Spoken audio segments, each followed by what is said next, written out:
Abbaa Sardaa, Abbaa Gadaa, Abbaa Farda Nabalbaluu Inqirma Oriit Bahluu, Yaa'ii Biyyaa, Abbaa Qaaluu, Qaalluu Yemmayiqqalabbas Qaaluu.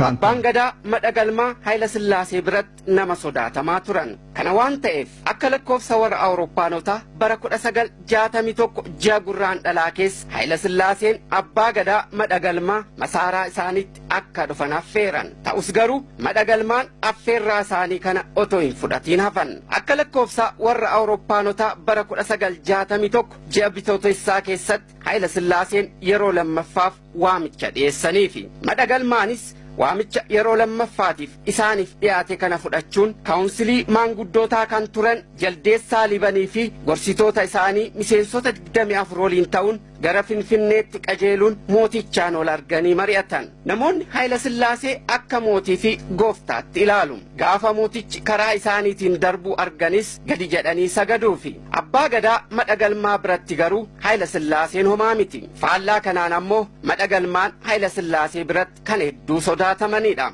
Wayita Hayila Sillaaseen masaaraa isaaniitti waamanii wal arganis ulfinaa fi kabaja guddaadhaan gadi jedhanii mataa cabsuun nagaa gaafatanii simatan. Achiin boodas mootiin Hayila Sillaasee gaafilee gurguddoo lama Abbaa Gadaa Madhagalmaa gaafatan. Inni duraa sirna Gadaa Oromoo abbummaadhaan akka hoogganuuf dabarsee akka kennuuf, lammaffaan ammoo uummanni Oromoo aadaa fi amantii mootichaa akka hordofu naaf taasisii kan jedhanidha. Abbaan Gadaa Madhagalmaa gama isaaniitiin garuu sirni Gadaa dimokiraasii dhaloota dhalootaatti darbaa deemuudha. Sirna Gadaa kan hawaasa na jaallatuu fi dhaloonni fuulduraa ittiin buluurraa mulqee siif kennu manna otoo morma koo murtee gara gaaddisa odaa naannoo Areerootti argamutti mataa koo geessitee natti salphataa jedhanii deebisaniif. Jecha Abbaan Gadaa jedhan kanaanis Hayila Sillaaseen baay'ee rifatan. Bilisa si godheera, bulchiinsa keetiifis kabaja guddaan qabaa jedhaniin. Abbaan Gadaa Madhagalmaa Toree sirna Gadaa Booranaa keessatti Abbaa Gadaa 63ffaati.